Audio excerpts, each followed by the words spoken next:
how bad the sound is right now because I don't have my ears on. So we'll do that right now. And I still, oh, if I turn it down, then I definitely can't hear it. Yeah, oh, let me turn down my little fan on my computer here. Just give it a second and we'll be down. So today we are here on the 123. It's a good thing nothing controversial happened at the end of All Out, and everybody was happy dappy, and they were partying and hugging, and it was awesome, or not. So before we get into that, of course, we're going to talk about the superstar of the week, and for him, I only have one thing to say, and that is scissor me, daddy ass. Scissor me.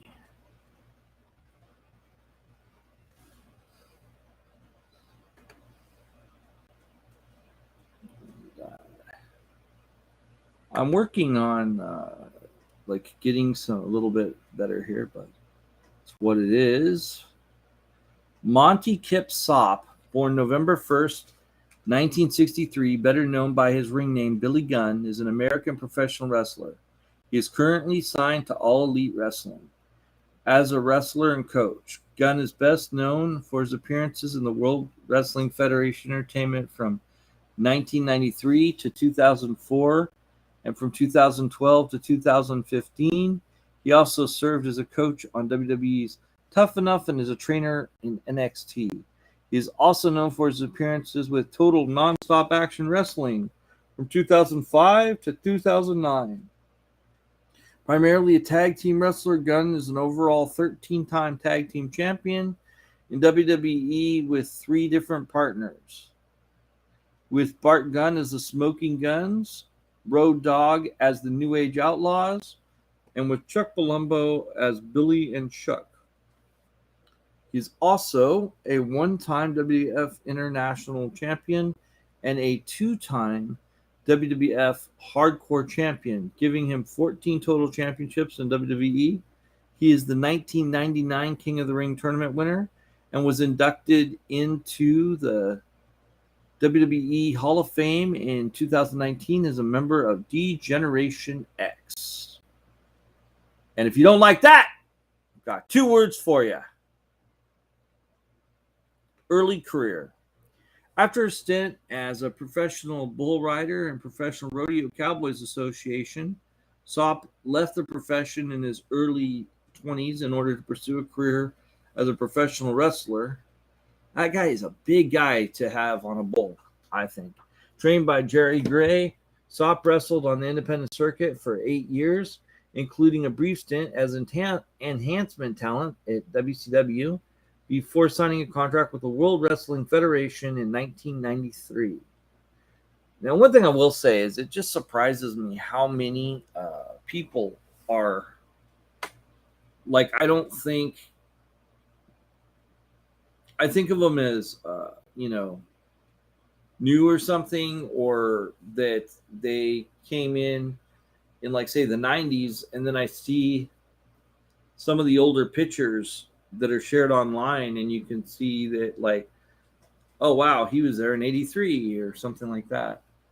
In 1993 to 2004, the Smoking Guns, after weeks of vignettes, Sop, under the name Billy Gunn, made his WWF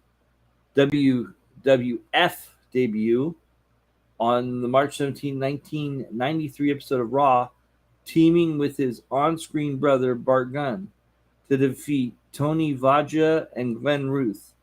The duo, now known as Smoking Guns, made their pay-per-view debut at King of the Ring, teaming with the Steiner brothers to defeat Money Inc. and the Head Shrinkers in an 8-man tag team match. At SummerSlam, the duo teamed with Tatanka to pick up a win against Bam Bam Bigelow and the Head Shrinkers. On January 22nd, 1994, Gunn entered his first Royal Rumble match at the namesake event, but was eliminated by Diesel. In early 1995, the Guns won their first tag team champion by defeating the makeshift team of Bob Holly and the 1-2-3 Kid, and they held the title until WrestleMania 9, where they were defeated by the team of Owen Hart and Yokozuna. They won the titles again in September of 95. And after the Smoking Guns disbanded, Gunn took some time off to nurse an injury. At WrestleMania 13, he defeated Flash Funk, catching the attention of the Honky Tonk Man, who made Gunn his protege. During this time, he adopted a new gimmick, Rockabilly. He would use this gimmick throughout much of 97 and eventually had a short-lived feud with the real Double J, Jesse James. On October 4th, 1997 episode of Shotgun Saturday Night, James realized both of their careers were going nowhere and suggested that they become a tag team. Gunn agreed and smashed a guitar over the Honky Tonk Man's head to solidify their new alliance. James and Rockabilly were quickly rebranded as Road Dogg Jesse James and Badass Billy Gunn. Respectively, their tag team was dubbed the New Age Outlaws. They quickly rose to the top of the tag team ranks and won the tag team championship from the Legion of Doom in November of 24. They also defeated the Legion of Doom in a rematch at In Your House G-Generation X. The Outlaws slowly began to align themselves with D-Generation X at the Royal Rumble. The New Age Outlaws interfered in a casket match to help Shawn Michaels defeat Undertaker at No Way Out, Texas. The Outlaws teamed up with Triple H and Sylvia Vega, who replaced the injured Shawn Michaels, to face Chainsaw Charlie, Cactus Jack, Owen Hart, and Steve Austin. They were, however, defeated. On February 2nd, the Outlaws locked Cactus and Chainsaw in a dumpster and pushed it off the stage.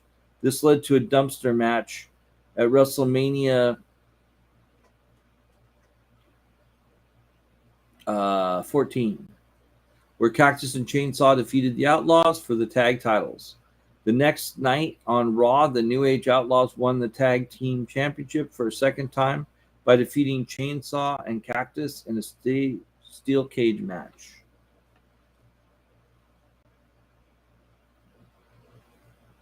But only after interference from Triple H, Chyna, and X-Pac. After the match, the Outlaws officially became members of D-Generation X. After joining DX, the Outlaws successfully defended their tag team title against the Legion of Doom 2000 at Unforgiven. DX began to feud with Owen Hart and his new stablemates, The Nation, at Over the Edge. The Outlaws and Triple H were defeated by Nation members Owen, Kama Mustafa, D'Lo Brown in a six-man tag match. During this time, the Outlaws began a feud with Kane, Mankind. At SummerSlam, Mankind faced the Outlaws in a handicap match. After Kane no-showed the title defense, the Outlaws defeated Mankind to win the titles for the third time. In December, the Outlaws lost the title to Big Boss Man, Ken Shamrock, and the Corporation. So that is Billy Gunn. And obviously, he is now coaching his. He now coaches the Acclaimed, Max Caster, and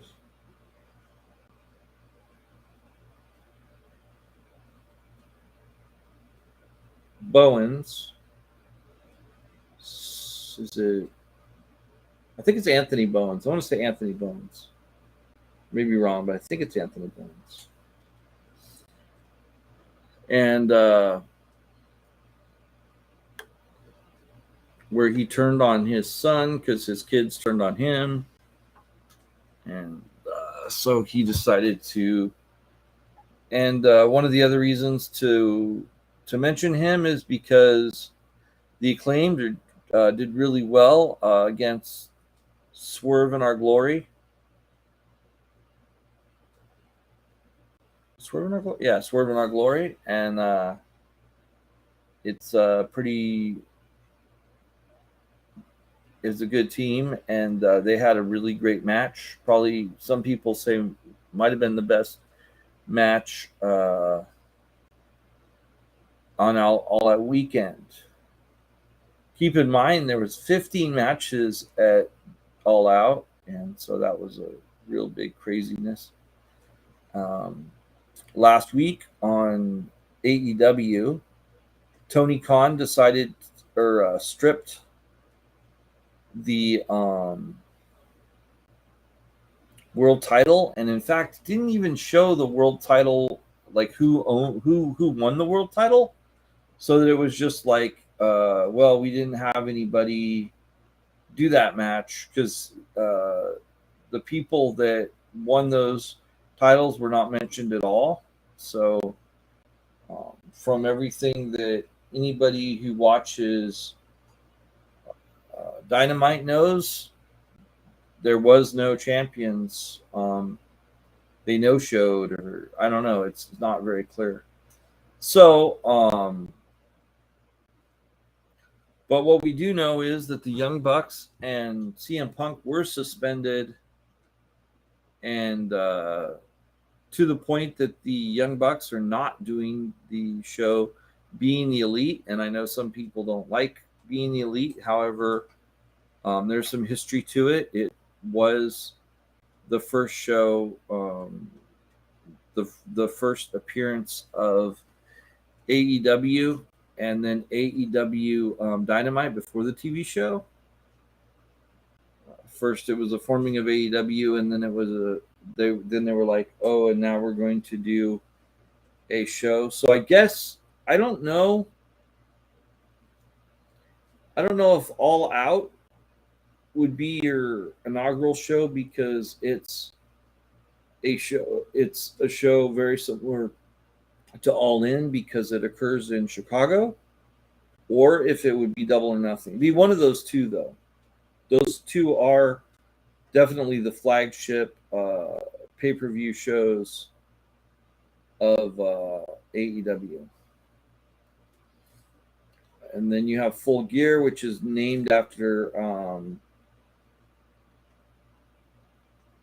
Hangman Adam Page because of his Full Gear Challenge, which occurred on Being the Elite.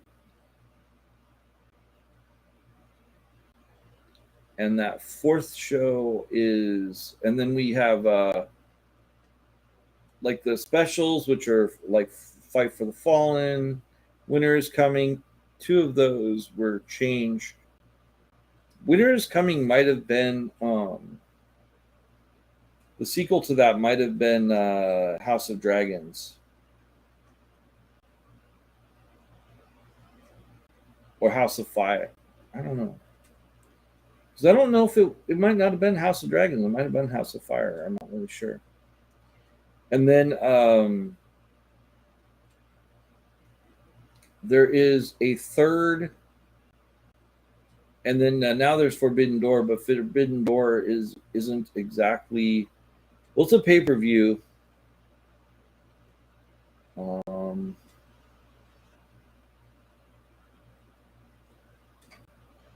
But I can't think of the fourth pay-per-view right now that's like your long-standing one. I know that Battle of the Belts occurs every year, I think during basketball season or something like that. So anyway, if you haven't heard, if you've been living under a bridge, I don't want to really go over the media scrum, but I will say that Punk said a lot of absolutely true things about the Young Bucks. It's been known for a fact that they've been going around and talking. They were basically saying that he worked to get Colt Cabana to lose his job, even though that wasn't true. And it's why Punk got mad, because he had to actually come out and say, hey, this never happened, and I don't appreciate being accused of this thing that never happened. So yeah, that's one of the things. And then you had while he ate his baked goods and drank his soda, and he made those things clear. And then he said that Kenny Omega and the Young Bucks couldn't manage a target,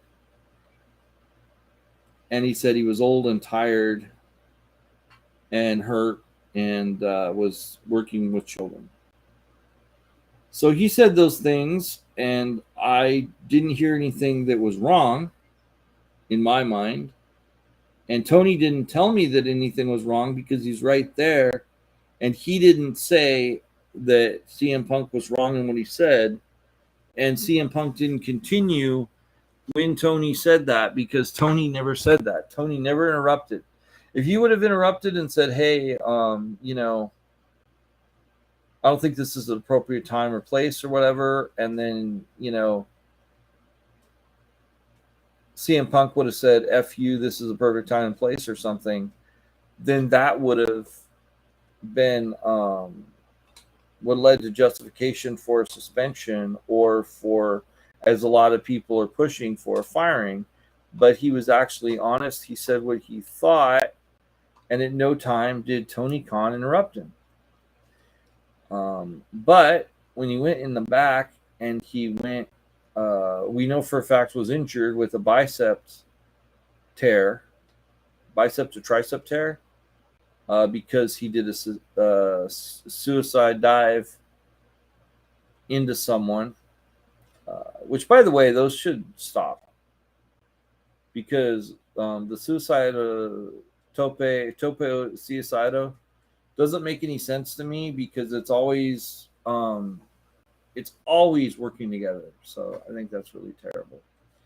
But anyway, you have management, the Young Bucks get mad, decide to look for Punk at some point.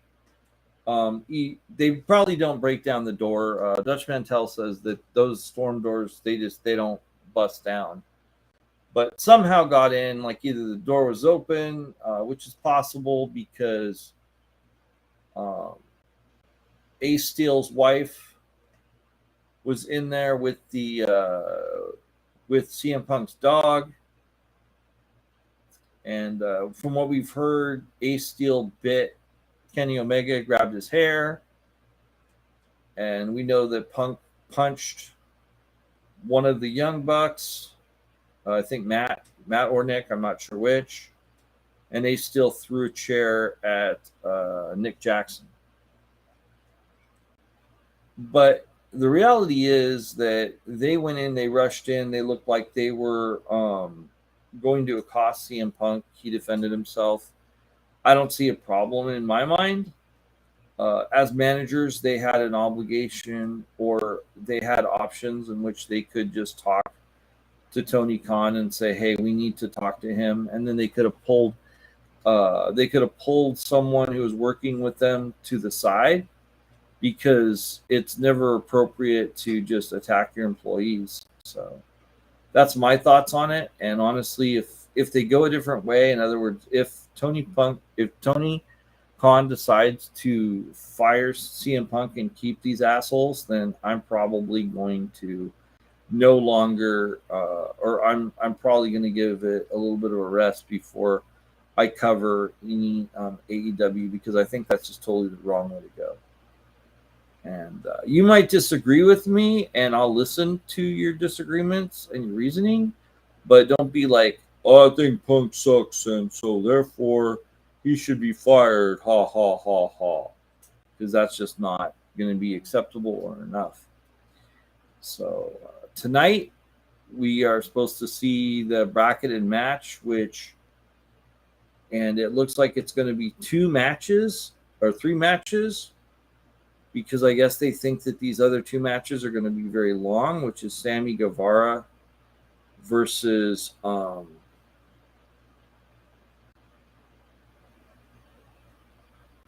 Jon Moxley, and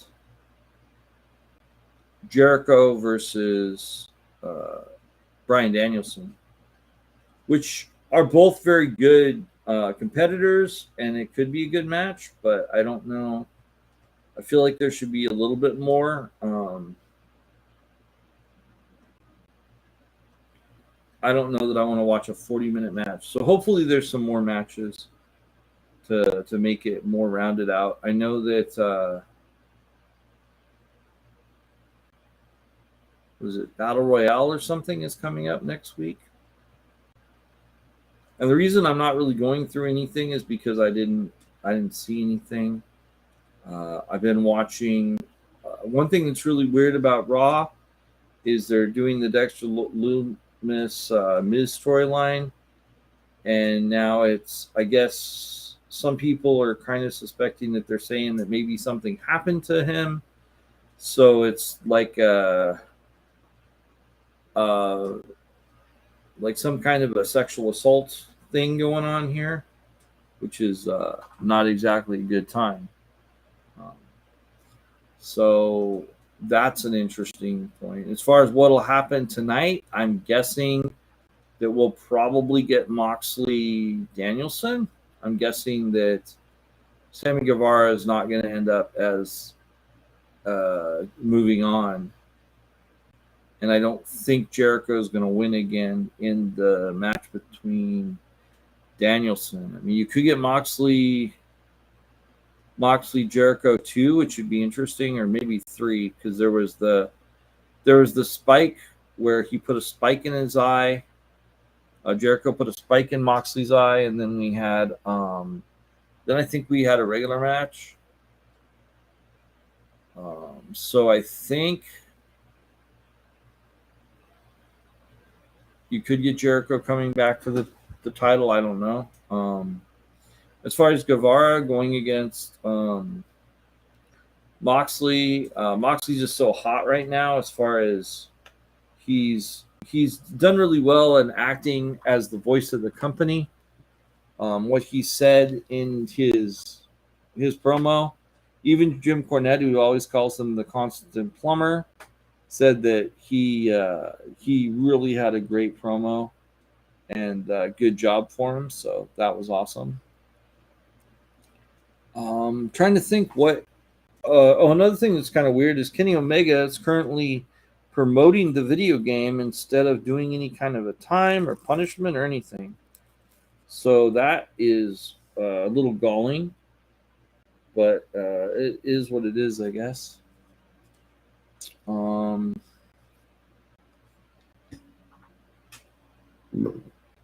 I think there's a women's.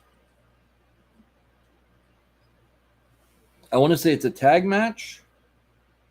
So I'm not really sure what I'm supposed to do with that or how it's supposed to have any value, because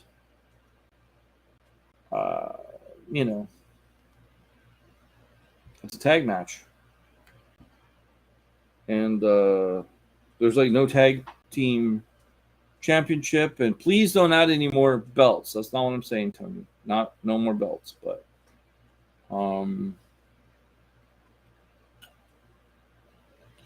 I'm kind of just hoping for more matches. Maybe they'll be announced later, and they didn't know which way they were going to go, so they decided to.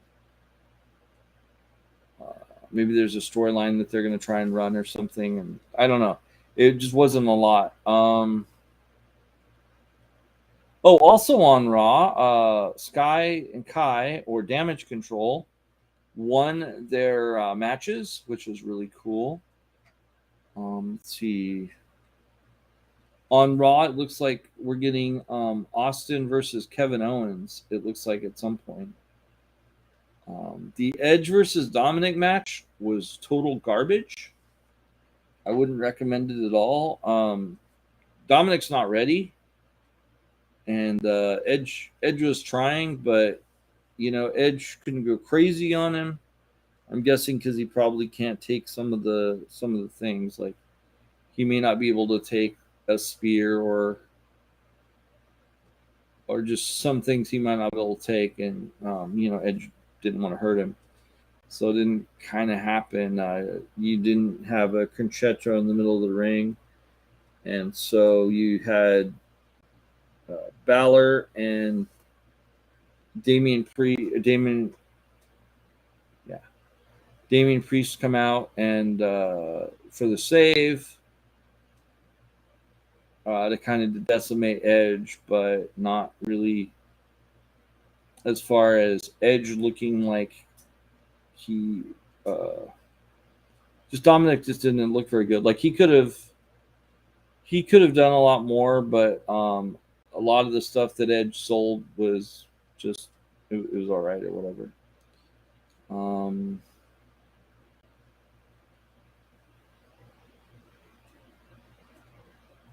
Johnny Gargano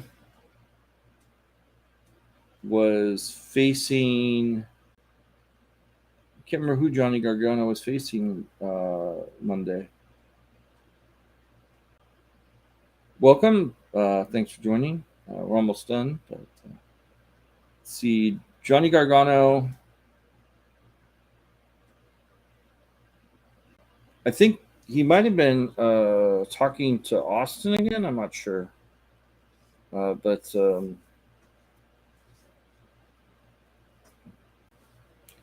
I don't know where they're going to go with that. I'll be honest, Raw wasn't amazing, not to me anyway. And I didn't see the new Rampage. I was going to watch it on recording, and I've been getting a little bit greedy because if you watch it recorded, then you don't get picture in picture and you don't get commercials, and that's both on WWE and AEW. Just so you know, I haven't had time. We haven't followed up with any TNA. Maybe next week we'll get some TNA going. I'm sorry, Impact. If you're new, you might not know that Impact at one time was called TNA, but now it's called Impact. So Impact Wrestling, I don't know. We might do some coverage of it. Hopefully, maybe some local stuff. We might be kind of, like I said, veering away from AEW a little bit because I don't know what exactly we're going to have that's going to be amazing. And I feel like the fact that we're pushing right through to another title defense immediately, getting that world title on someone again, it feels a little rushed. I think maybe it would have been a good idea to kind of slow it down. And this was a suggestion that came from Jim Cornette as well. And I kind of agree with it. It would have been a good idea to just let it breathe a little bit. But as far as looking at everything tonight, I don't know. I mean, I'm going to give my predictions easily. I don't know about the tag team, but I do definitely know that I think it's going to be Jon Moxley and Bryan Danielson at the end. And I don't know if that means that if that's their bracket, so that they'll be facing each other next week. If it does, then that'll be interesting as to what happens with Blackpool. But they haven't really been doing Blackpool as much as they were. It's a lot of times the booking feels like that with AEW, where like something is put together, and instead of having that for weeks on end, it just you have it for like 2 to 3 weeks, and then nobody talks about it for like weeks. And it's like, yeah, this is a thing that happened, and eventually they might bring it back out, but it's been a long time, and I'm not sure where they're going with it. We haven't seen, I don't know, like I don't even think we've seen. We saw Claudio wrestle Dustin, but we haven't seen him wrestle any of the Blackpool enemies, whoever they are, and we're pretty sure that Aleister Black has left the company. So I'm sorry. Malachi left the company, and soon we'll have probably have Aleister come back or whatever. But anyway, enjoy the show, and hopefully it will be a banger. And thanks for tuning in to the 1-2-3. 1, 2, 3. And we're gonna get some intros going pretty soon, and some things. Probably do that this afternoon if I get a chance to. And take care, everybody.